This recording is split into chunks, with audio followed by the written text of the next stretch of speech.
Simpleng kangkong na madalas nating isinasahog sa sinigang at madalas din nating ginagawang adobo at kangkong chips, bibigyan naman natin yan ng kakaibang luto na sure akong magugustuhan ninyo. Diyan nga po ay meron tayong biniling 2 bungkus ng kangkong. 2 bungkus na yung binili natin dyan guys para marami-rami na yung maluto natin. Pero kung may tanim naman po kayong kangkong sa bahay or malapit sa bahay ninyo, pitas-pitas na lang po para naman makatipid-tipid tayo ng konti. Bali, hiwain lang natin sa maliliit itong mga kangkong tulad ng nasa video. Kung makikita ninyo dyan guys, pati yung tangkay na malapit sa dulo ay sinama na natin dito sa ating lulutuin. Bali, paghihiwalayin lang po natin yung ginayat nating tangkay at yung dahon ng kangkong.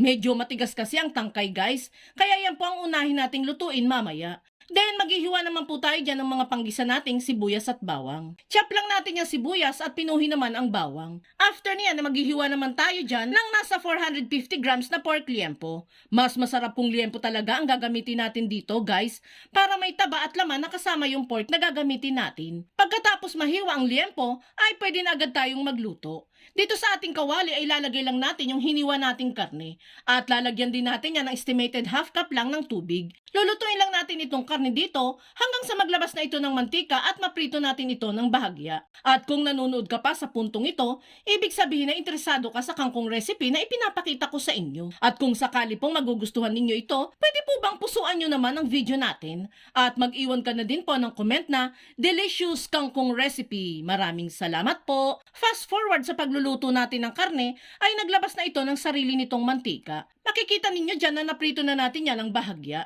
Kapag ganyan na po, ay pwede na natin yung hanguin at iset aside muna. Dito sa same pan na pinaglutuan ng karne, ay magigisa naman tayo dyan ng sibuyas at bawang. Gigisa-gisa lang natin itong mga aromatics hanggang sa lumabas na ang bango nito. Then saka natin ilalagay ang tangkay ng kangkong. Sabi ko nga po kanina guys na uunahin nating lutuin ang tangkay ng kangkong dahil medyo matigas po ang mga ito. Igisa-gisa lang natin ng konti yung tangkay dito at saka naman natin ilalagay yung mga pampalasa.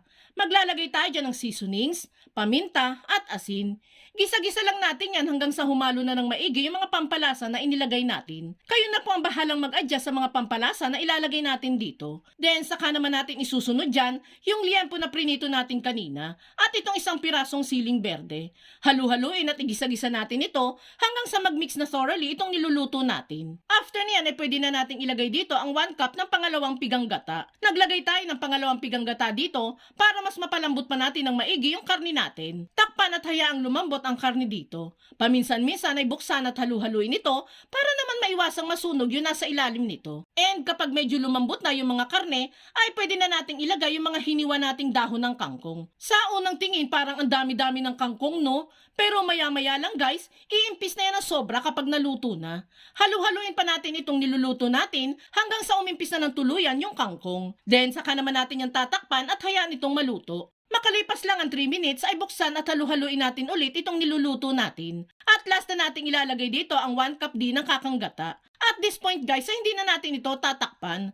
Hahalu-haluin na lang natin ito ng paminsan-minsan hanggang sa kumaunti na ang sabaw nito. Kung gusto nyo naman po ng nagmamantika itong niluluto natin, pwede nyo naman po mas tagalan pa ang pagluluto nito. Fast forward sa pagluluto natin ay eto na yung kinalabasan. Medyo kumaunti na yung sabaw nito. Syempre para medyo may konting kulay itong dish natin, maglalagay tayo dyan ng siling labuyo na hindi na natin hihiwain. Ayaw kasi ng maanghang ng manugang ko, kaya hindi na natin yan hihiwain pa. Dagdag decoration na lang po yung labuyo natin. And there you have it guys, ready to serve na itong nakakatakam at super simple na ginataang kangkong recipe natin. Tag nyo na din ang mga friends and loved ones ninyong mahilig sa kangkong at subukan nyo na din magluto nito.